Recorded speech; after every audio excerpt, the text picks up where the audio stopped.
Hello guys, welcome back to the study. This is Neeraj Kumar. अभी हम लोग करेंगे टॉपिक डिस्कस। ठीक है, वो कौन सा, सेफ स्कोर कितना है। ये सवाल एक कॉमन हो गया आजकल का। फॉर्म फिलअप करते हो या फिर नोटिफिकेशन आ जाता है, उस टाइम से ये सवाल उठने लगता है। इधर इस बार का कट ऑफ क्या जाएगा, सेफ स्कोर क्या जाएगा। देखो, पहली बात तो ये, कट ऑफ क्या जाएगा कोई नहीं बता पाएगा। हवा में बात कर देंगे इस बार। बॉयज का इतना, गर्ल्स का इतना, अदर देन साइंस का इतना, साइंस का इतना, पहले तो बता देना। एक बेवकूफ़ी है, बिकॉज कितने बच्चों ने फॉर्म फिलअप किया है, ठीक है, और कितनी वैकेंसी है ये उनको पता होता है। वो तो अलग चीज़ है। वो कितना गुना बुलाते हैं वैकेंसी के रेशियो में, उस पर डिपेंड करता है। इस बार क्वेश्चन का लेवल क्या आने वाला है एग्जाम में, ये उस पर भी डिपेंड करता है। तो हम पहले से कैसे बता दिया, ठीक है, कि कट ऑफ क्या जाए, बट सेफ स्कोर के बारे में जरूर बात करेंगे। बट एक चीज हमेशा याद रखना कि कभी भी पिछले बार के कट ऑफ को या फिर कट ऑफ का जो ट्रेंड रहा है उसको देख के प्रिपरेशन एकदम मत करना कि आज के एक साल पहले बैच में ये इतना कम कट ऑफ गया था, इस बार ये जाएगा। ये एसएससी नहीं है। मैं पहले बता दूं, ये एसएससी नहीं है, ये रेलवे नहीं है, ये डिफेंस है। इनका हर बार का अपना एक अलग कहानी होता है। तो कट ऑफ कभी भी एग्जैक्टली कोई प्रिडिक्ट कर दे, ये पॉसिबल नहीं है। हाँ, कभी कभार हमारा भी तुक्का लग जाता है, उसको तुक्का नहीं बोलते, एनालिसिस कहते हैं। तो वो चीज़ें अलग है। बट यहाँ पर मैं सेफ स्कोर बात करूंगा। एट लीस्ट मिनिमम आपको कितना टारगेट करना चाहिए। जब मैं मिनिमम बोलता हूँ ना, तो इसका मतलब उसको गोल नहीं समझ लेना। अगर मैं बोल दूँ ना कि आपको एक्स ग्रुप में 32 स्कोर करना है, मान लेते हैं बॉयज़ को, तो आपको ये नहीं सोचना ना कि मेरे को 32 से आगे तो जाना ही नहीं है। अगर मेरा 32 स्कोर आ गया तो बस जितना पढ़ा हमारा हो गया, वैसा नहीं होना चाहिए। आपको मिनिमम उतना लाना होगा, उससे नीचे का सोचना ही मत। उससे ऊपर जितना हो सके उतना ऊपर चले जा। ओके, चलो आज वो डिस्कस करेंगे। कुछ इंपॉर्टेंट टिप्स डिस्कस करेंगे कि मार्क्स कैसे इंप्रूव करेंगे एग्जाम में। चलो तो डिस्कस कर ही लेते हैं एग्जाम से पहले, और अच्छे से प्रॉपर तरीके से फॉलो करोगे जो जो चीज़ें बताऊंगा। मैं गारंटी देता हूँ, चाहे आपका कोई भी स्ट्रीम हो, science, other than science, science का मैथ हो, अदर देन साइंस का रीजनिंग वगैरह वगैरह, बहुत हेल्प मिलेगा। मैं यहाँ पे कोई टॉपिक नहीं बताऊंगा, तरीका बताऊंगा, फॉलो करना, ठीक है। बट उससे पहले अगर आप वाई ग्रुप की प्रिपरेशन कर रहे हो, that is other than science, अगर आप अदर देन साइंस की प्रिपरेशन कर रहे हो, तो आपके लिए ये बैच है स्पेस वॉरियर बैच 2025, ठीक है। इसके अंदर आपको कंप्लीट पैकेज मिलेगी वाई ग्रुप की या फिर अदर देन साइंस की प्रिपरेशन करने के लिए। चाहे वो आपको इंग्लिश की ग्रामर की कंप्लीट रिकॉर्डेड क्लासेस मिलेंगी, इंग्लिश वोकेबलरी की पीडीएफ मिलेंगी, इंग्लिश ग्रामर की प्रैक्टिस की पीडीएफ मिलेगी, साथ में रागा के लिए जो भी होती है, रागा के अंदर मैथ भी आता है, आपको पता होना चाहिए। अगर नहीं पता है तो फिर मार खा जाओगे एग्जाम में।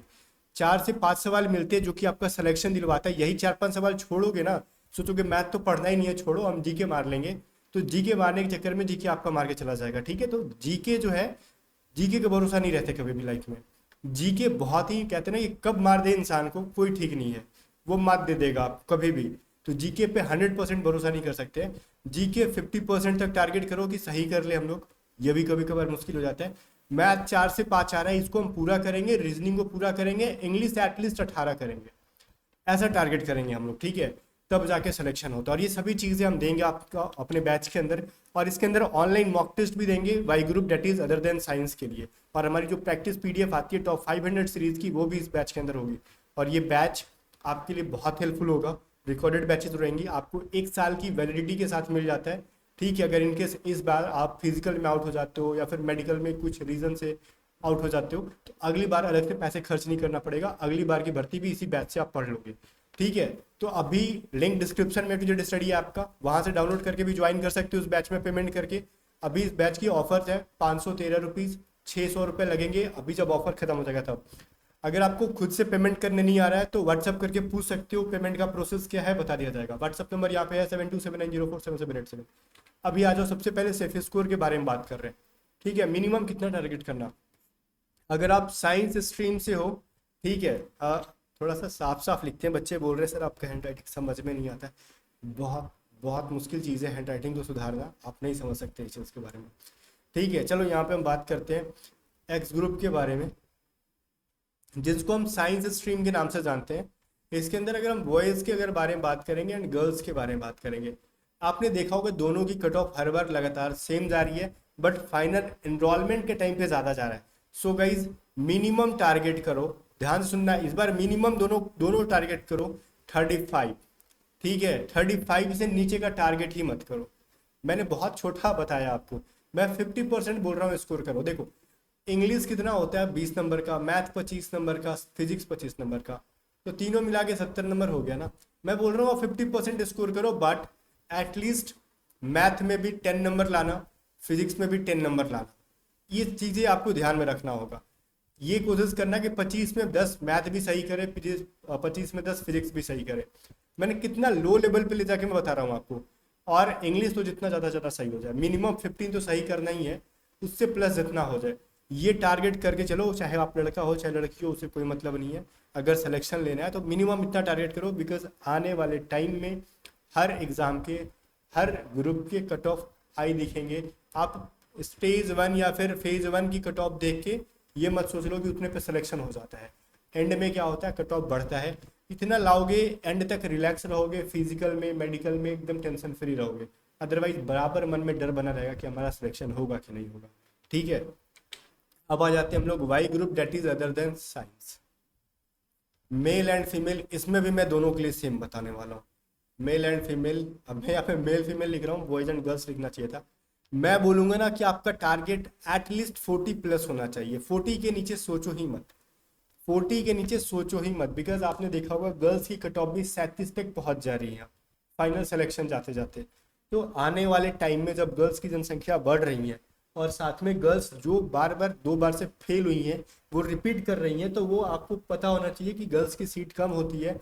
और वहीं पे जब जो गर्ल रिपीट कर रही हैं, जो फ्रेशर्स हैं, उनसे ज़्यादा एक्सपीरियंस है।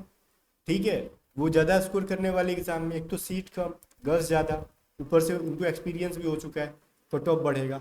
तो ये नहीं सोचना कि तो बॉयज़ के लिए हो सकता है 40 प्लस। आप क्या दूसरे प्लेनेट से आए हो, आपको भी इतना स्कोर करना पड़ेगा आने वाले टाइम में। आने वाले टाइम में क्यों, अभी से करो टारगेट, बॉयज़ एंड गर्ल्स दोनों। और बॉयज़ हो तो कोशिश करना कि 42 तक तो कैसे भी पहुँचे, बट मिनिमम 40।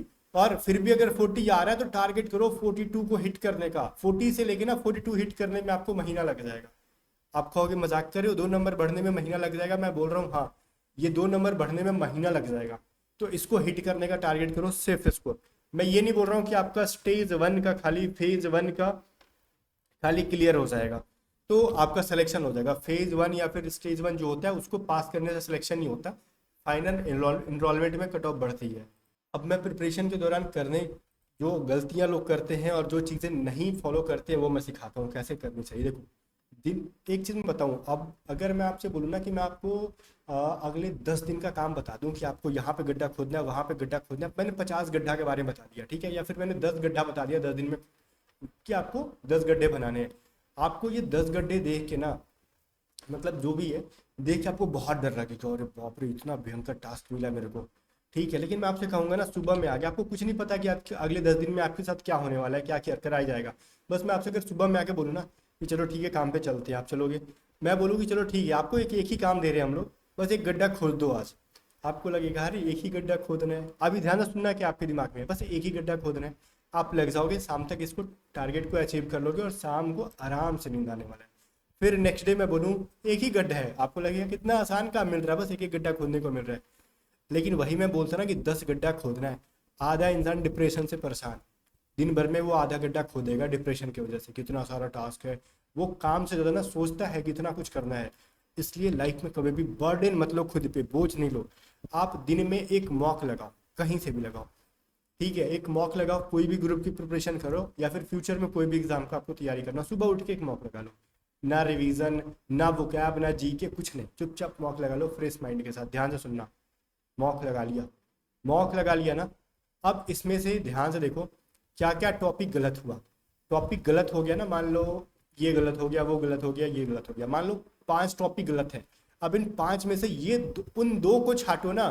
हो सकता है ये 3 ऐसे होंगे जिनको आपने पढ़ा ही नहीं है, तुक्का मार के आंसर कर रहे होगे, उनको छोड़ ही दो, उनको पहले क्या पढ़े। लेकिन उन 5 में 2 ऐसे होंगे ना जिनको आपने पढ़ा है, और पढ़ने के अलावा भी आप गलत किए हो। आज का टाइम फिक्स हो गया पूरे दिन का कि मेरे को आज X topic and Y topic पढ़ने हैं, और मैं आज पूरे दिन वही पढ़ूंगा। नेक्स्ट डे अगर लग रहा है ना कि मैंने 5 टॉपिक गलती की और पांचों मैंने वो गलती किए हैं जो मैंने पढ़ा ही नहीं था, ठीक है, तो खैर पढ़े नहीं तो गलत ऑब्वियस चीज़ है, जब पढ़े ही नहीं तो गलती हो गई। अब उन 5 को ना टारगेट कर लो, अगले 2 दिन का टारगेट कर लो कि अगले 2 दिन में ये 5 टॉपिक मेरे को पढ़ने हैं। और जब तक ये 2 टॉपिक खत्म नहीं हो जाते हैं, 5 टॉपिक खत्म नहीं हो जाते, अगला मॉक नहीं छूना आपको। जब एक दिन में 2 टॉपिक टारगेट किए थे, रात तक उसको खत्म कर लेते हो, अगले दिन एक मॉक लगाना। लेकिन आपको लगता है ये 5 टॉपिक थे जो कि मेरे को एक दिन में पॉसिबल नहीं है, आज और कल या फिर परसों 3 दिन तक एटलीस्ट खत्म करो, ठीक है, देन जाके नेक्स्ट मॉक को हाथ लगाओ। और एक चीज मैं बताऊं, मंडे टू सैटरडे या फिर मंडे टू फ्राइडे जो भी पढ़ रहे हो, टारगेट ये रखो, मंडे टू फ्राइडे जो भी पढ़ रहे हो, सैटरडे और संडे को कुछ भी नया नहीं पढ़ो, कीप रिवाइजिंग, ठीक है। उन सारे पिछले 5 दिन का पढ़ा हुआ 2 दिन रिवाइज करो दबा के, और इस चीज़ को फॉलो करोगे एग्जाम तक, सिलेक्शन आपका कोई नहीं रोकेगा। ये चीज़ आपको कोई नहीं बताएगा, पेड बैच में भी नहीं बताते हैं लोग, क्योंकि अगर आप पेड बैच में ये सभी तरीका बताया जाए तो अगली बार आप बैच कैसे खरीदोगे, है ना। तो ये सभी चीज़ों से बचो, प्रिपरेशन की स्ट्रैटेजी को फॉलो करो और सिलेक्शन लो। बाकी गाइस मिलते हैं नेक्स्ट वीडियो में, तब तक के लिए बाय बाय। जानने से पहले इतना जरूर मैं कहूँगा, अगर आपको वाई ग्रुप की प्रिपरेशन करनी है तो आप हमारे बैच को ज्वाइन करो। अगर आप कोई बच्चा एक्स ग्रुप का है और सिर्फ हमसे इंग्लिश पढ़ना चाहता है तो अलग से इंग्लिश की भी बैच है, वो अलग से इंग्लिश की भी बैच भी ज्वाइन कर सकता है, ठीक है। बाकी कुछ भी ना समझ में आए व्हाट्सअप करके पूछ सकते हो। मिलते हैं नेक्स्ट वीडियो में, तब तक के लिए बाय बाय। वीडियो को लाइक करके शेयर कर दो।